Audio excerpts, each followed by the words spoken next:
Hello and welcome to Into the Woods with Holly Wharton. This podcast is all about our journey into the woods of ourselves, getting to know who we are, where we are, and where we're going in life so that we can create the life that we want to live.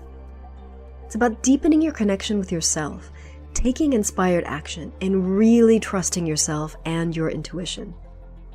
It's also about mindset. Our beliefs are such an important part of this journey. And there are so many ways for us to change our mindset so that we can more easily live a life of expansive joy. This podcast is also about going literally into the woods and spending time in nature, and how that can help us on our own personal journey of self-knowledge. Thank you so much for joining us today. Now let's get into this week's episode. Hello, adventurers, and welcome to the Into the Woods podcast, episode 405. This is your host, Holly Wharton, and I'm back with a very exciting episode, something that I haven't done in ages. I brought someone on the show to interview me. And I've done this in the past during times when I've kind of pivoted my focus and changed. And it's been a few years, I think, since I've done this. So, tree communicator Kerriann Mackenzie, who you may remember from episode 392, is back on the show. This time she's interviewing me about tree communication, sacred sites, outdoor stuff, and more. I really loved our conversation, and I hope you enjoy it too. So, who is Kerriann Mackenzie? Kerriann has spent most of her life consumed by the magic of trees and living in alignment with the pulse of nature. She's on a mission to normalize tree communication and help others manifest magical lives through nature connection. Kerriann brings her work into the world as an artist, magical life mentor, and masterclass facilitator at the Treehouse Club. When she's not working, you'll find her rescuing and caring for wildlife or spending time with her nature-loving family on the east coast of Australia. So, what are we going to talk about today? We talk about tree communication, how I got into it. Can tree spirits be evil? This is a really interesting question based on a message that someone sent me recently. We also discuss, can we talk to other nature spirits or just trees? And do we talk to other things? Can everyone talk to trees? What exactly is channeling? And we talk about why I think Avebury is such a fantastic place. Now, some of the members of my private Facebook group, Holly's Grove, sent in some fantastic questions for this episode, and not all of them made their way into this interview. So what I'm going to do is I'm going to record those separately and release them to my patrons. So if you are a member, you can head over to patreon.com sometime in the next couple of weeks, and I will have that available for you to download. If you're not a member, you can go to patreon.com/Holly Wharton and join me there. Membership starts at just $1 a month, and you get exclusive access to stuff I don't share anywhere else, in addition to ebooks and other exciting things. So that's all for now. I hope you enjoy this episode. Hello, Kerriann. Hi, Holly. It's so good to be here with you again. Such a pleasure to be able to talk to you again today. I'm so excited to be talking trees with you again. Yeah. And I feel like every time we have conversations about trees, it helps other people talk about trees. Yes. The last conversation we had about trees, can you tell me a little bit about the feedback and the people that came out of the woods in relation to tree communication? Yeah. I just got lovely comments from people on social media thanking us for the conversation and saying how they'd had their own experiences with trees, but they always thought it was weird or they didn't understand what was going on. And the fact that they read my book and then heard our podcast or the other way around, showed them that, there are other people out there doing this and it is a normal thing. It's just people don't talk about it that much. So I think our conversation kind of gave people permission to explore this further with themselves because they know they're not the only ones doing this. 100%. I was the exact same feedback that I had, and so many people were really inspired by the courage that we had to have that conversation as well. Can you tell me a little bit about your background and your journey and how you came to be a tree communicator? So I don't even know where to start with this. I guess I've always had a slightly unconventional life. I mean, I quit grad school to start my first business back in 1999. God, that was ages ago. And I've always really loved nature, but kind of from a practical perspective. Like I've always really liked hiking and walking and that kind of thing. And I don't know, about 6 or 7 years ago, I started to realize that my connection with nature was kind of more spiritual, or like there was another layer to it that I didn't know how to put into words. And that was actually when I left the spiritual group I had been in for 12 years at the time. And I joined OBOD, the Order of Bards, Ovates, and Druids, which is a druid order here in the UK, but also has members all around the world. And that kind of helped me to develop my spiritual connection with nature and to kind of have words to describe that spiritual connection that I didn't know how to put into words.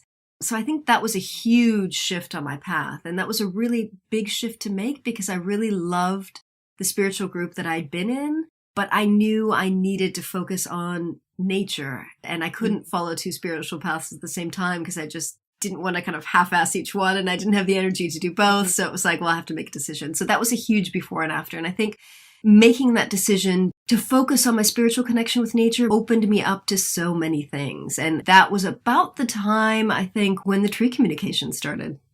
Do you feel like that was like an activation for you and that is the channel because you became inquisitive, because you wanted to seek it out?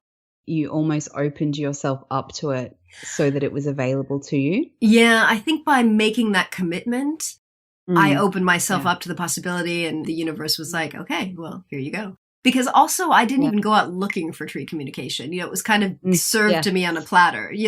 I got that email from Vicky Young, who used to do Akashic Records readings for me. Email pops in. The Akashic Records keepers are saying to me, on your next walk, go out and talk to the trees. Yes, the trees. And I was like, what? I don't know how to do this. And then I gave it a try and lo and behold, I could. Incredible. Can you tell me the very first time a tree spoke to you, what were the emotions that you experienced through that process?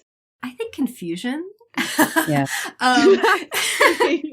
Because the communication was odd because the Akashic Records keepers had said, go up to a tree, put your hands on the tree, feel your energies, feel if any of your chakras are like activated and, listen for what it has to say. And the tree just said, it's okay. And I was like, what's okay? And it didn't say anything else. And then I went up to another tree and it said the same thing. And it wasn't until like a half an hour later down the trail when I got totally lost, I was like, oh, that's what they meant. It's okay. Wow. I can find my path again. So incredibly cool.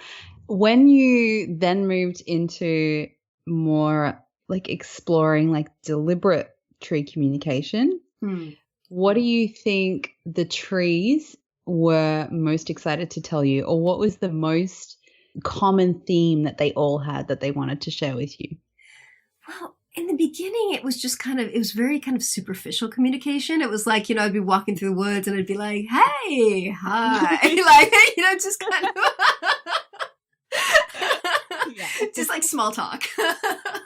Because I think I was still getting used to it. So it wasn't very earth-shattering. But it was when that yew tree told me to write the book that I was like, okay, this is a thing now. Like, this is a project. And that was when I started having deeper communications with the trees. And the overarching theme was people need to get outdoors. They need to connect with nature. They need to connect with the trees so that they can reconnect with themselves and get to know themselves and just have a happier life. Yeah, that is such an interesting, because I agree that that's the common theme that I get for two reasons. For the reason of getting to know themselves, but getting to know the relationship of nature reciprocity. Yeah. Do you think that there is something that we as humans, in our humanness, who generally reject nature, can learn when we embrace nature about personal development so that we can be happier and live better lives? Yeah, I think one of the super common messages that I got from the trees in relation to that was slow down.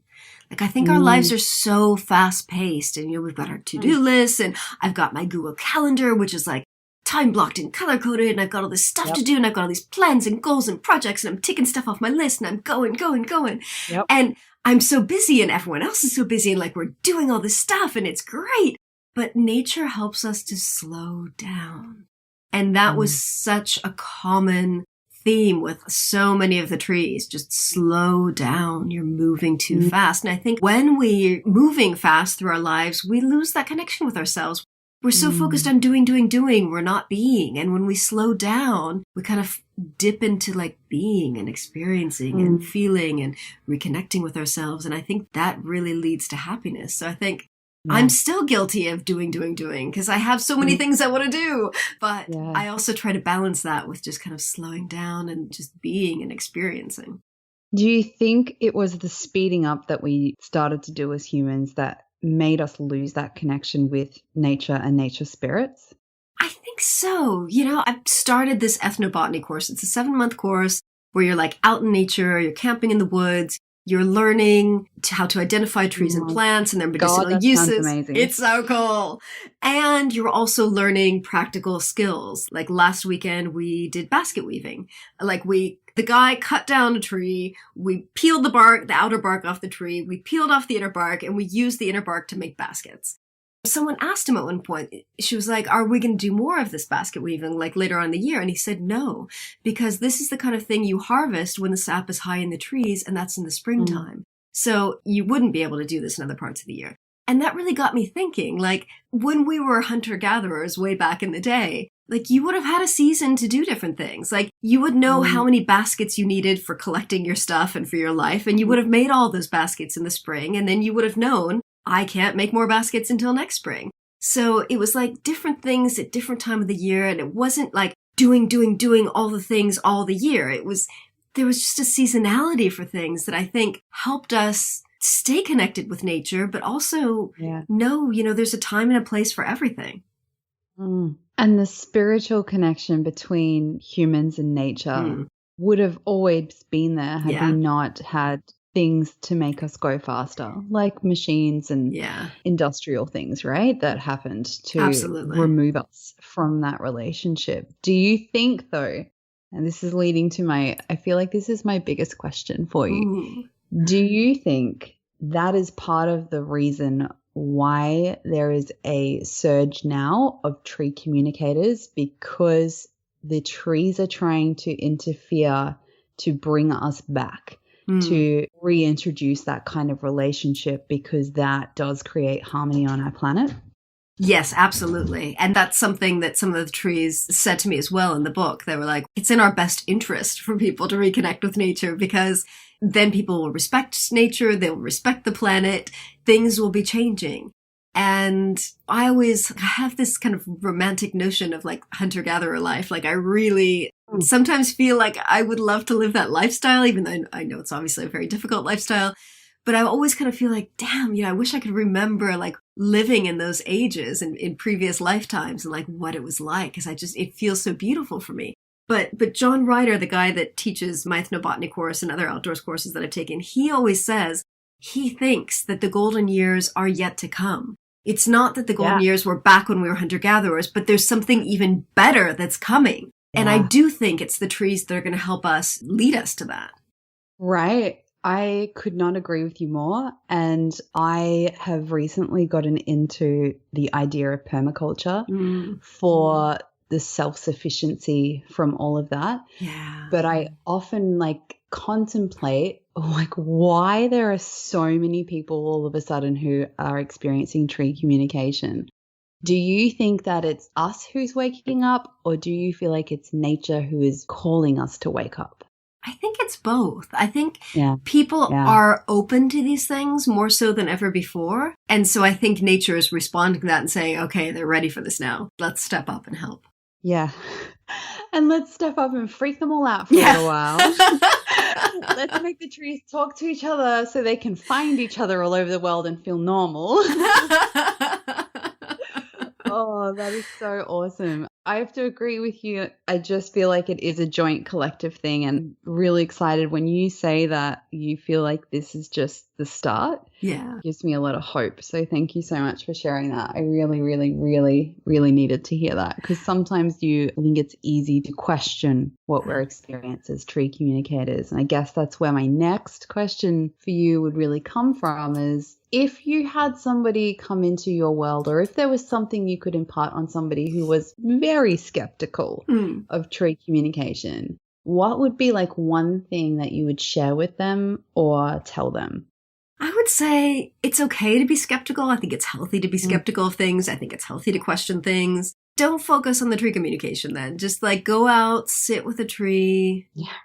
Spend some time, close your eyes, listen to the birds, listen to the squirrels, like listen to nature, touch the tree, smell the tree, like experience the tree with all your senses and just do that. And like maybe at some point you'll hear a voice, maybe not, but that's okay. Like just, at least just get out and connect with the tree on a way that feels okay to you or rational to you or reasonable to you. Like find other ways of connecting with the tree and then see what happens, but keep an open mind.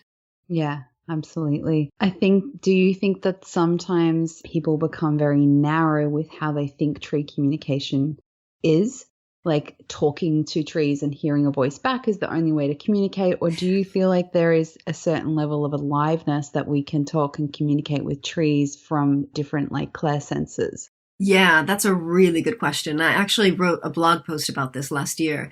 And I talk about the fact that I hear a very clear voice in my head, but that's not the only way to communicate, because this is a kind of telepathic communication. And there are many clairsenses. So you might see images, you might smell something, you might taste something. Like there's so many different ways that you can get messages, and they're all really subtle, which is the key. I was just talking to a guy, I'm getting interviewed next week by BBC Radio Oxford. And so I was kind of having a preliminary chat with the guy, and he was like, so how do you get these messages? And I was like, there's so many different ways, but yes, I hear a voice, but it's subtle. Because it's not like you and me talking out loud like now that we can record in a podcast. Yeah. And I think that's part of the reason why you have to slow down and connect with yourself, because otherwise you're going to totally miss the messages because they are so subtle. Yeah, I couldn't agree with you more. And I think when people come into tree communication, they want to hear it like we're talking now. Yeah. Because that's the only like, oh, that's how it should be. But it is, I agree, there's just so many different ways that it can happen. And I have different clairsenses that I use, but sometimes it's not all audible. Yeah. Other times it's a lot of imagery. And sometimes I've told you, I think in the last podcast, that I tasted a color, and I'm like, what is that? Like, it's so peculiar. Like, that doesn't make any sense to my brain. So yeah, I think it's a good point to make for anybody out there who's listening and is inspired by the work that you do, that it can happen in so many different ways. It's like different languages. People speak English, they speak Spanish, they speak French. So, and all of the clairsenses are kind of like different languages and different ways of communicating, and they're all valid. Yeah. I think people just kind of default to wanting to hear a voice because that's how we're used to speaking. And it might feel harder to interpret other types of clairsenses, but it's just a matter of relaxing and accepting and spending the time to kind of decipher it. Yeah, I agree. It's kind of like fairies. People want to see the fairy look like a fairy. Actually, it's more like a little whirlwind or a little light ball. Like it's not like a fairy, how we've kind of had this projection of what it sort of looks like. So yeah, that's a really awesome point to make. What do you think is the best tip for somebody who wants to be a tree communicator? So they spend a lot of time in the forest and they're trying to make it happen. Trying really hard. What would you suggest they do to try let go of the resistance of effort and surrender more to the process? Oh, that's so hard. You just talked about the fairies, and to me, like, this is how I feel with the fairies. Like, I want to see them! And, like, I know they don't look like how we stereotypically think they look. I know they look like other things, but I still want to see them! So I've had to kind of let go of that, like, trying really hard to see them. and just like accepting that maybe it's not the time yet. Maybe they don't want to show themselves to me. Maybe I'm not ready for this. Maybe I just need to relax and just experience them with my other senses. So I would say for someone who wants to communicate with trees but is trying too hard, just relax and recognize that not everything happens in the timeline that we want it to happen in. And I know that's a hard lesson sometimes. Yeah, but it is hard. Yeah. But just relax and enjoy the process and slow down and focus on the subtleties. Yeah, subtleties, right? So important. Do you feel that there's like, once you sort of described earlier that when you started learning the spiritual side of nature, that almost opened up the welcoming of new things. Do you feel like eventually everybody who spends a lot of time in nature and spends a lot of time with trees will at some point have tree communication happen in their life? That's a really good question. Yeah, maybe. That's a really good question. Probably, possibly, if they're open to it. And I guess someone who's spending a lot of time in nature and really enjoys nature and loves nature will probably be open to it. But I guess it's also possible to spend lots of time in nature and maybe be really skeptical about it. And so kind of close yourself off to the experience. But I think if it's in your path, and I think if it's something that's meant to happen, it's going to happen, even if you're skeptical. I mean, I've received emails from people that were just normal people within quotations, like walking down the street or walking down a trail, and all of a sudden a tree like said something like really like in a way that they couldn't ignore. And they were like, what? What was that? Yeah. Wait, that was the tree? I got an email from someone who was just like, I thought I was going crazy. I didn't know if this was possible. Like, I was not into this. Like, and then I Googled it and I came across your website and I was like, oh, this is a thing. So I think if it's meant to be, like, they're gonna make themselves heard to you, even if you're not interested or you don't believe or you'd never even thought about it. Yeah, I agree. And I've just noticed a common theme between a lot of people who are tree communicators, including the ones who are like closet tree communicators, because there's a lot of people who don't like to come out about it, which is cool. Like, I understand it is an unusual thing, but every one of them, and especially the science-based tree communicators, all just were spending a lot of time with trees and then all of a sudden had their experiences. So I wonder if there's already almost like the desire is built into your DNA to want to be closer to trees because you already have that ability to communicate with them. And it's why you were kind of drawn to spending a lot of time with them in the, in the forest or through your field of work or something like that.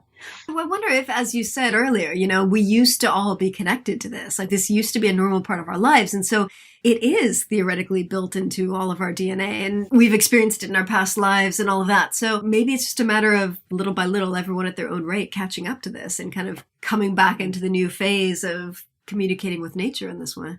If you look at witchcraft in particular, that is very much tied into having a commune with nature. Yeah. And obviously that was something that was shamed, and there was a lot of consequence to admitting all of that sort of thing. So it's possible that it's just been wiped out over the years. And it doesn't feel safe. It still doesn't feel safe sometimes to talk about this. Because there are a lot of people that get really violent when you talk about stuff like this. I've had some weird messages from people on social media that were crappy, but like, it's time to start talking.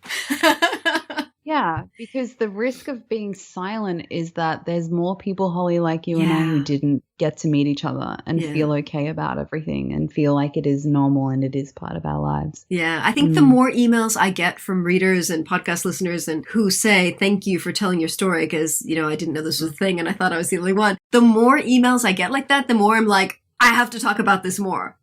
This has to, I have to post more about it on social media or like do more interviews or like talk about it so that more people realize that, it is okay. Yeah, I think it is these brilliant conversations that will help more people be more in tuned as well. Yeah. And open to it. So I want to go back to witchcraft, but not actual witchcraft, but more into sacred sites and different places that are filled with magic. Yeah. I love magic. Why is it Avebury? Yeah. Avebury, one of your favorite places in the world. Avebury. I didn't even know what I was getting to the first time I went there. Went there for the first time when I was walking the Ridgeway. which is a national trail here in England. And it's the biggest stone circle in Europe. The trail starts very near there. So I thought, I'll just have a wander around Avebury before I start on the trail. And it just felt so important. I don't know. I just felt such a connection to the land. And it's this area that's very rich in sacred sites. So it's not just the stone circle. There's Windmill Hill, which is another ancient site. There's West Kennet Longbarrow, which is an ancient tomb. And all of those sites, and just even wandering around the trails in that area, I just felt such a connection to the land. Like, this was a special place. West Kennet Longbarrow in particular. I mean, I've spent so many hours in there just, meditating, sitting in silence, channeling. And so many of the trees in my book are from the Avebury area because it just feels so magical there and so just ancient. And I can't explain it in any logical terms except that I just feel such a strong connection with the land, and the land feels so magical there. For those who don't know what the site is known for being sacred about, like what makes it sacred or what is its history, could you tell us a little bit about it? Well, I mean, it is the biggest stone circle in Europe, so that's saying something. It clearly took them years, probably hundreds of years, to build the circle because it's a huge circle, and then there's smaller circles within it. The stones they're enormous, and there used to be an ancient walkway lined with stones that went between Avebury and West Kennet Longbarrow, which is a good half-hour walk away. And there's another site called Silbury Hill, which is, I think, the largest man-made earthwork. I don't know whether in Britain or in Europe, but it's this giant hill that kind of looks like a volcano. It's very conical. That was also man-made. That would have taken thousands and thousands of work hours to create. And so it was just this site where people were creating these just massive works of, I don't know whether they were ceremonial sites, we don't know. Yeah. But they were spending a lot of time. Why are they doing I know. But you wouldn't put that kind of work into something unless those places were of spiritual importance to you. Because the Silbury Hill serves no purpose. It wasn't like they were creating a lookout point because there were other natural hills in the area where they could have, there are Iron Age hill forts where they could use for that. So they were spending a lot of time building these beautiful sites for some reason. So clearly they also, I'm assuming, would have felt something was special about the land there, whether it's like an energy spot or a power spot or, something where there's something with the land that they wanted to call attention to by creating these earthworks or stone circles or marking the land in some way. So, wow. Yeah. It blows my mind. Absolutely blows my mind, because the first thing I'm thinking is like, what did they do there? Yeah, I know. I just want to know exactly what happened there. And then I'm like having all these visions of like all these people gathering and they have cloaks on, and I'm like, what's happening there? I need to know. I need to come and visit you. Yes, you do. And we need to go there together. Yes, that's absolutely. just what we should do. Yes. As soon as we can travel. Yeah. When I watched on Instagram the other day, I watched you when you're learning. What did you call that work that you're doing, that you're studying at the moment? The botany? Ethnobotany. Yeah. I watched you making things and I was like, I want to hang out with Holly. I want to be with Holly there in the forest. Well, this school where I've done so many courses, it's called the Woodcraft School, and they do like plant identification and bushcraft and ethnobotany and like animal, wildlife and tracking and like so many practical ways of connecting with nature. And I love it because I find it very grounding to kind of balance out my spiritual connection with nature. So I just feel like the more ways that I connect with nature, both spiritually and physically and practically, like it just really deepens my relationship with it. Yeah. Amazing. Can you tell me, are you going to write another book on tree communication? Yes. It's in the process. So I have this book that I'm working on, which is basically like how to talk to trees. But again, it's going to be channeled from the trees. So I've been kind of collecting people's questions, like what are your questions? What do you struggle with? And then I'm taking those questions to the trees, and the trees are going to be like teaching people how to communicate with them. So yeah, I'm super excited about that. And hopefully that's going to be out by the end of the year. That's the plan, is for December. I cannot wait. Will you do a Audible copy of that as well? Oh, probably. I hate recording audiobooks. Like, ideally, I want all of my books to be available on audio, but it's just so much work. I don't know what it is. It's so awesome to listen to. It's the best. I love it. I will. I mean, If Trees Could Talk is like by far my best-selling book. I mean, I've written, I think, 21 books, but 75% of my sales are If Trees Could Talk. Wow. And so it's important for me to have that book available in all formats. And I see my audiobook numbers. It doesn't sell as much as, paperback or ebook, but it does sell, every month. So like, I will make the effort to do an Audible book, but it's long. It's long. For me, Holly, just do it just for me, just for the little lady in Australia. All right, Kerriann, I'll do it for you. I can garden and listen. No, and I do think that especially for these types of books, having an audiobook available is really important because people can go on a walk and take the audiobook and listen to it. So I recognize the importance. It's just exhausting. Yeah, but that's a good point. It's really super activating to listen to you talk about your work, especially if you can do that in nature. That's like a beautiful way to really open yourself up. I got another question for you because I think I've spoken to you before about tree communication is not the only part of nature that I communicate with. Yes. And I've heard a lot of people say that they feel like the land is talking to them. I talk to ocean spirits and they take me on journeys to the bottom of the ocean. It's quite incredible. Do you have anything else or any other parts of nature where you feel like nature is communicating to you other than trees? Yes. And also this came from my Akashic Records keepers who a few years ago said, next time you go on a walk, talk to the water sprites and talk to all the different nature spirits that are out there. And so I did for a while. I haven't in a while actually practiced this, but it's something that I have kind of done on and off over the years. And it is something I'd like to develop. And I've received messages that I'm meant to write books about communication with the fairies and also communication with the star beings. Yeah, but it's just a matter of kind of having the time to dedicate to developing my relationship with those beings and then writing the book. So can you tell me about the star beings? I'd love to, but I haven't put much effort into connecting with them. But interestingly, a friend of mine just emailed me about a month ago about this app that he's been using to connect with the star beings. So I've been wanting to use it. It has this like frequency that you play to try. Yeah, I'll link to it in the show notes and I'll send you a link. But it's like it's this app on your phone that kind of tells you like, go out into a place where, there's no light pollution and you're all alone and, it's peaceful. And then there's this kind of frequency on the app that you play to like, so they can hear it and connect. Like, it's a way of you telling them that you're open to receiving connection. I don't know. It's like this huge thing. And I was like, oh my God, this sounds so cool. And I downloaded the app and then I was like, I haven't had time to do this yet, but it sounds very, very cool. But yeah, it's something that I want to get into, but haven't gotten into yet. But I have been told that this is another project that I need to work on. Yeah. I think it's such a gift that you have to explain your interactions and normalize it. I know that I love that word because I do believe that's such a huge role that you're playing in tree communication. And I think you have such a beautiful gift for that. And it would be amazing to have you express other forms of communication with other beings in the same way, because it's so enjoyable to read how you experience things and normalize it. Yeah.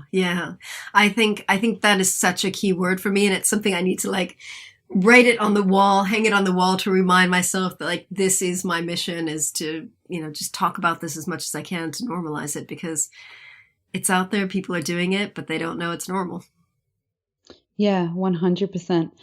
And do you feel like when you're teaching people in person, do you feel like there is like a sense of holding back, or do you find that people are, really open to it? When I know that you've done TV shows and things like that, and what do you think is a great way for you to be able to teach people aside from being in the books? That's an excellent question. You run a retreat, Holly, where we can all come and hang out and talk to trees. So I've been wanting to put together an online course, as I'm working on the book, to have something to kind of, because people keep asking me about this. So like, as I'm working on the book, to be able to, direct people to an online course so they can get started on their journey to connecting with trees. I've been meaning to do that, waiting for the weather to get better. The weather's now better, so I need to put that together. And I've never actually done workshops in person or retreats. That's something I would love to do, but I haven't done it. And as you've said, the only times that I've kind of encouraged people to give it a try have been on television. And live television is so fast-paced, and it's just not the place to help someone have a meaningful connection with trees. But yeah, it's definitely something I want to get into. It's like an interesting thing for them to see do, but then it's not a lot of learning. No. And I do believe, like, a lot of feedback that I get is when I hang out with you, all of a sudden trees just start talking to me. Yeah. And I'm like, I wonder if tree communicators are like activators for other people. So the more we have, like, create these spaces, which I'm the same as you, Holly. I've done one retreat and I took women and taught them.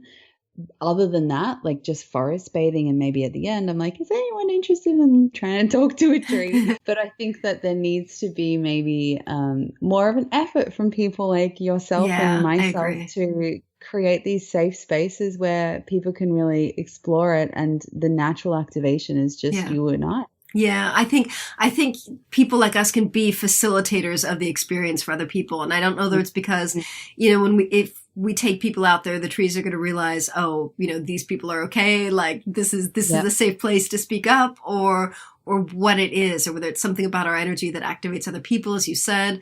I don't know, but I completely agree that I have a responsibility to and make this available to people in different ways. Yes, we shall see now that things are starting to open up. I think there's also, do you still have any kind of like hesitation, or do you feel like you are ready to dive right in? Where do you sit with your commitments to all of it? Do you still feel like there's a little bit of hesitation from like people receiving it well, or do you feel like you're ready to be the leader in like the full leader in this area? Because I often call you that. I often give you that tag and title. No pressure. I'm just telling the world that you're it. So I'm hoping you're okay with that. Yeah, I'm totally fine. That's a really good question. I don't have hesitation to step into that role from the sense of how will people receive it. But I think I have so many different interests and I have so many different passions that I forget that this is my thing. I mean, like I love trail running and I have all my trail running goals. And so I've got to kind of train for events that I've signed up for. And so I get distracted by that, and I get distracted by hiking, and I forget that this is my thing, that this is what I'm here to do. This is what I need to be talking about. And I forget that because I get distracted by other interests. And so, again, maybe I need to be making like a poster on my wall that says like tree communication, plant spirit communication. Like this is it. Forget everything else. I'm asking you that question because I feel like I'm really similar in that regard. I will dive all into it and then I get distracted. And then I'm like reminded, like, this is something that you should be focusing on. Yeah. And I remember, I'm like, oh, that's right. That's an unusual thing that not everybody does. They should try to spread that more. Yeah, exactly. Oh. Yeah, but for me, it's a matter of, I think, now that I'm working on this book, I need to, block out the time in my calendar to make sure that it happens. And I need to treat it with the seriousness that I treat other projects in my life. Like I've got an ultra marathon in the first week of July. And so I've been like training to build up to that. So I've got my training runs like in the calendar. I need to do that same thing for working on the tree book, for improving tree communication, for spreading the word about tree communication. Like I need to give it that, level of seriousness. Yeah, absolutely. Can you tell me, when you've spoken to a tree, did you have a moment where you just realized your life was never going to be the same because of that experience with a tree? And could you tell us about it? Yeah, I think it was the day that the yew tree gave me the idea for the book, If Trees Could Talk. That was when I kind of shifted from small talk with the trees to, okay, I have a mission for the trees. And I remember coming home and telling my husband the story of how this tree had given me this idea. And, we had this conversation and I was like, it felt like the excitement that I felt in my body made me realize that something exciting was coming. Like this was going to be a big thing. And I remember when I was working on the book, I had written, 7 books before, and they were doing okay. But I remember talking to my friends in my masterclass group, and I remember saying to them, I think this book is going to be different. Like this book is going to be like a before and after for me. Like I don't know what, but like it's different, and something's going to change once I write this book. And that's how it was, There's definitely a before and after. And I think that conversation with that yew tree shifted me into a very new relationship with the trees and a new way of being and a new phase of my life. Incredible. And do you make a particular time in your routine to talk to trees and step out of your usual trails, or do you find that you can just have conversations with trees while you're on your trails? Yeah, I definitely have conversations with trees when I'm on the trails.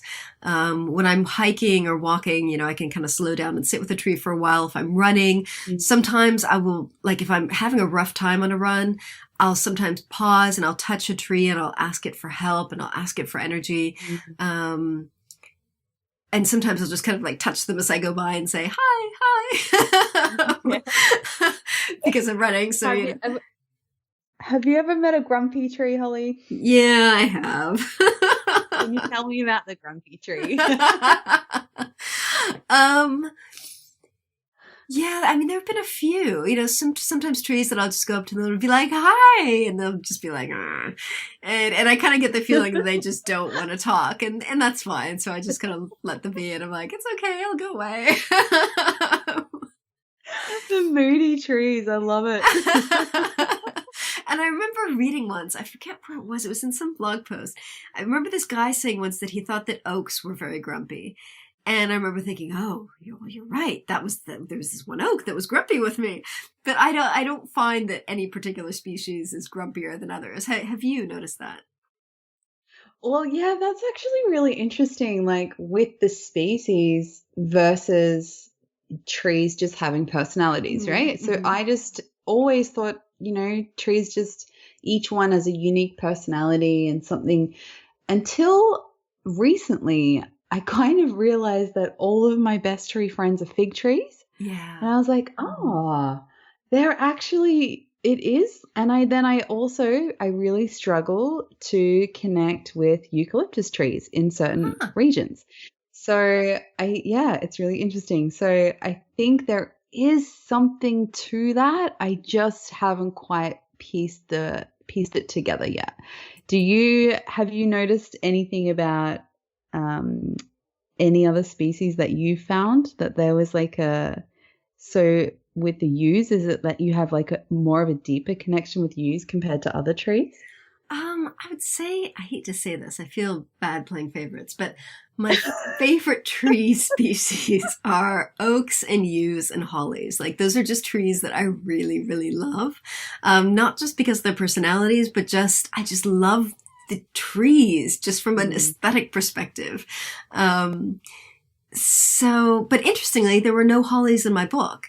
So I don't know. That is interesting because when I met you, I had a really clear message that I had to draw you a holly tree, and it's been on my whiteboard since I met you. Draw a holly tree for Holly. It's still on there. Thank you. Take a photo of it and send it to you. It's on my list of, trees to draw for people. But that's interesting because I didn't hear about hollies in the book. Yeah, which is weird because it's one of my favorite trees. Do you talk with holly trees a lot? Yeah, I do. I mean, I don't know if a lot, but yeah, I do. Definitely, when I'm out walking or running and I do, one holly tree has stepped forward to be in the next book. And so I have channeled a message from that. So definitely got at least one holly in the next book. Oh, I want to tap on what you just said there, which was you channeled a message from trees. Yes. Some people get really freaked out by that terminology because they don't quite understand it. Yeah. If you could simplify it in a particular way for people who don't quite understand what that means, how would you say that channeling works? That's a really good question. It's a big one. Yeah. So I guess it would be like receiving a message through this kind of subtle telepathic Claire communication, and translating it in a way that is available to a wider audience. Yeah. I think that works. Like it's a vibrational message and then it's like interpreted into a language that we understand. Yeah. And like humans understand. And do you feel like everybody has the capacity to do that? Yes, absolutely. Absolutely. Like if you're interested in it, if you're curious about it, if you've been thinking, I wonder if I could do this. Absolutely. Give it a try. I include resources in my book and I can link to these in the show notes about ways to learn how to channel. Absolutely. I do not think it's a special skill that you're born with. I think it's a skill that you can develop. Same with tree communication. Yes. Do you feel like that in its entirety is something that can be developed? Absolutely. Yeah. Absolutely. Yeah. I have a question for you. Yes. So I recently got a message from someone who was telling me same thing. Like I didn't know this was a thing, but I've had all these experiences with trees, found your book, found your podcast. And she had one time an experience with what she called evil trees. And she said, do you know trees can be evil? And I was like, oh, interesting. No, I didn't. And something felt kind of off about the story. And I wondered if perhaps it wasn't evil trees.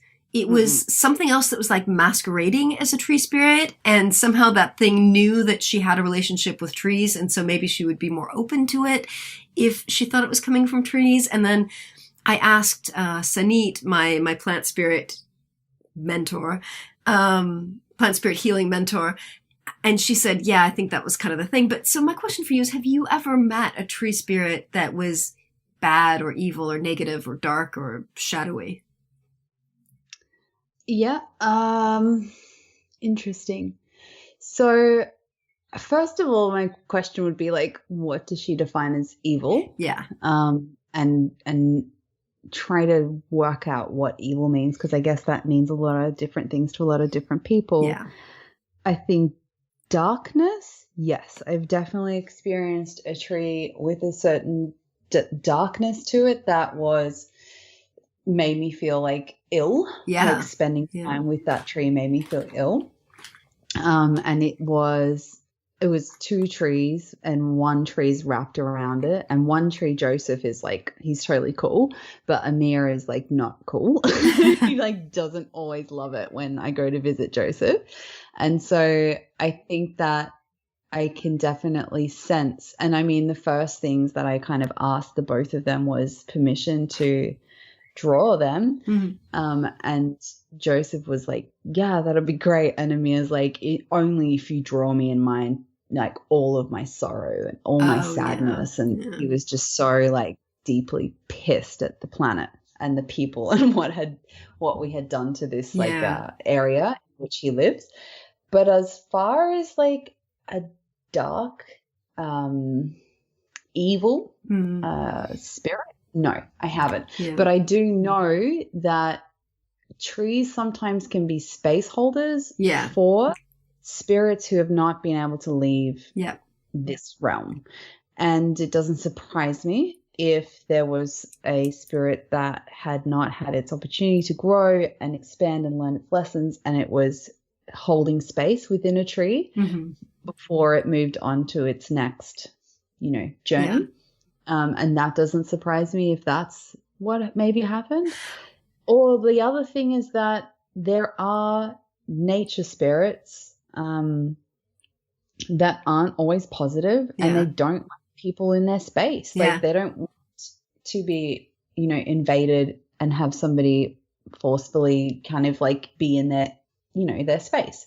So maybe it was trying to scare her off. I know that sounds really silly, but it could have been something like that. Did she just elaborate on what her experience? Well, and I think it's very interesting that you shared that story about how the tree had such sadness, because when I kind of followed up with some questions, she had said that there's a lot of deforestation in that area. And so she thinks, there's obviously a lot of probably sorrow on behalf of the trees, and maybe the trees are feeling defensive. But she said she was staying at an Airbnb when this happened. And she said later she'd been speaking with the Airbnb owners, and they said, this property's haunted. We're selling it. And she didn't say, oh, it's not, this is what happened to me. She didn't tell the story with them, but she said, oh, it's really interesting that they're aware of something off in the energy of the place.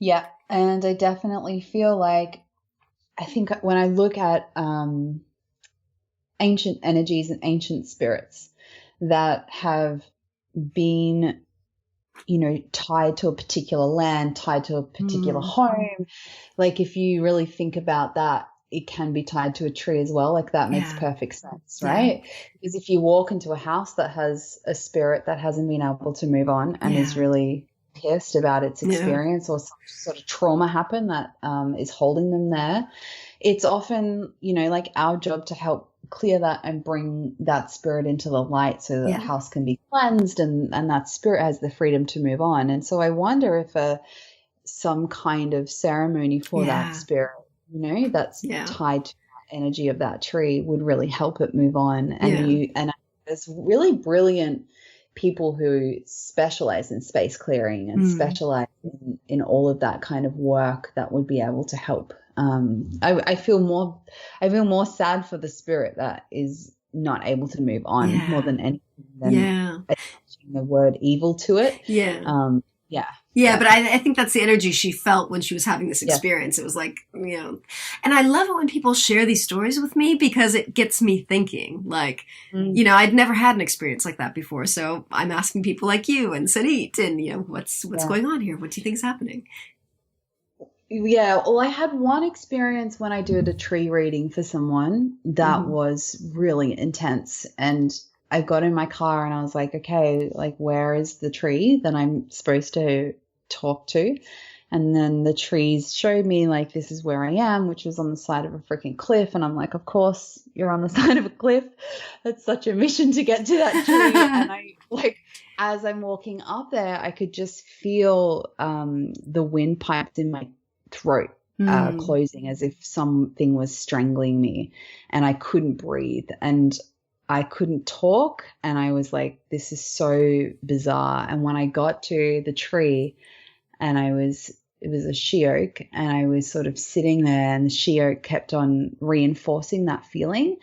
And then there was a lot of information that came through to pass on to this client. And I said to the client, like, did you have something happen with your throat? And she just burst into tears and was like, this is like a common theme. And it was something to do with suffocation and also being closed off, that she can't speak her truth. And so that experience felt like there was a physical something on my throat, squashing it, and I think that was probably the most scary experience I had with tree communication channeling for other people, and it was part of why I stopped doing tree readings, and I do not do them now. I only channel messages for artwork and for, you know, for sharing. I don't do any spiritual guidance for other people for that reason. And also I got in trouble by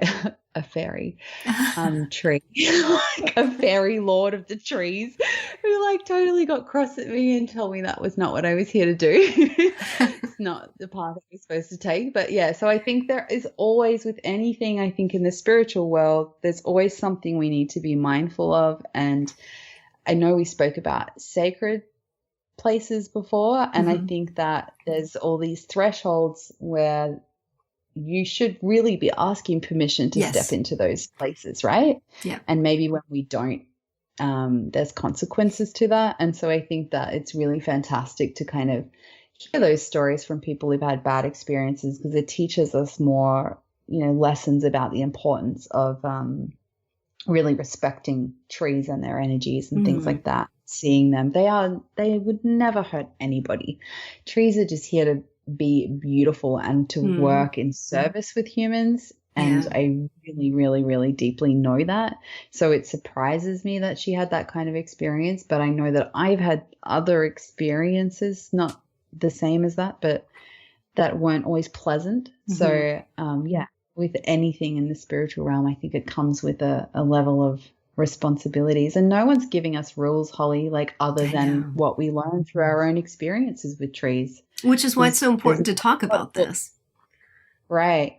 And there's not a lot of books other than traditional shaman work, which I really don't, I don't feel that is like what I'm doing when I'm communicating with trees. It feels, when I've done a lot of research and study about that kind of work, it doesn't really resonate with what I've experienced. Do you have a similar thing where you don't really feel like you're a shaman? I would never use that word to describe myself, no. Did a plant spirit healing apprenticeship a couple of years ago, working with Sunit, who it's using kind of shamanic skills, like drumming to drum yourself into a trance and that kind of thing. But I would never consider myself to be a shaman, nor do I think I'm on a shamanic path. But you know, who knows? Those are not words that I would use to describe what I do. Right. And so there's not a lot of material. And I know, because I've spent many hours trying to seek it out when I hadn't found other tree communicators when I first experienced it. Like I just researched like a crazy person and didn't find any even ancient books on it, other than going back to the Scottish heritage and Druids and all of that. I didn't really find nothing. I mean, I guess there's no real, because it was always taught by passing it down to someone in the family. Yeah. When it's been lost along the way, there's no real guideline to all of this work. So I think it's like we're like the test subjects. We're the pioneers. The pioneers, exactly. And so we'll document it so that hopefully that helps people in the future when I feel like they'll just be so much tree communication and nature communication happening, it'll come back to just be normal, and hopefully this work that we're doing through our own experiences helps people in the future. Yeah, absolutely. I mean, people are definitely searching for it online, because I see the search terms they use to arrive at my website. Yes. Can trees talk to people? Yes. Oh, it's so good. I'm wondering too, Holly, if on your journey and the books that you're making, whether there will be other old books that start to surface. You know, like sometimes, you know, like I wonder if that'll help call it in, because I know that there's with other, you know, like people who wrote about things in the 80s, and then they like discovered there was all these books in the late 1800s that were like talking about the same theories, like law of attraction, all that kind of stuff. And they started to find all this like, you know, documentation later on that really linked everything. So maybe there are books out there, they just haven't really surfaced yet, and maybe they will in the future. Yeah, maybe. If anyone listening to this knows of any, please let us know. Yes, absolutely. And there's so many beautiful people in your community, Holly, that reached out after they heard our interview, where you asked me about tree communication, and it really gave me so much insight into how many beautiful, wonderful listeners you have who are so committed to being so open to the journey of tree communication. It's been so beautiful. So I think you're just creating something so special through this podcast and the work that you do to bring us all together. Oh, thank you. I'm very grateful for you. Oh, thank you. Thank you so much for coming back on and interviewing me and asking me questions and sharing your experiences, because I could talk about this all day. It's just, it's so good to have someone else's perspective and hear someone else's experiences and have someone else to talk to about this, and love it. Yeah. And hopefully one day there'll just be like a whole series where it's just all tree communicators, or you could like hold like a tree communicator, like a forum for a conference, international conference of tree communication. Yes, a conference, Ollie. That would be so good. Could you imagine? That would be the funnest weekend ever. It would be so good. Oh my goodness. Yeah. Thank you for holding this space. It's fantastic. Thank you. And thank you for coming back on. It was my pleasure. Always wonderful to talk to you. Yes. Please drop me a line and let me know what you thought about this week's episode. You can email me at holly@hollywharton.com or find me online and get in touch there. Thank you so much for listening. And remember to visit hollywharton.com/405 for the show notes on this episode. Thank you. Thanks so much for listening to Into the Woods with Holly Wharton. You can find more information about today's episode, including links for topics that were discussed, at hollywharton.com. That's HOLLYWORTON.com. If you'd like to connect with other listeners and get support on your journey, I would love for you to join my private community on Patreon. That's patreon.com/Holly Wharton. That's patreon.com/Holly Wharton. Thank you so much for listening, and I look forward to seeing you next week.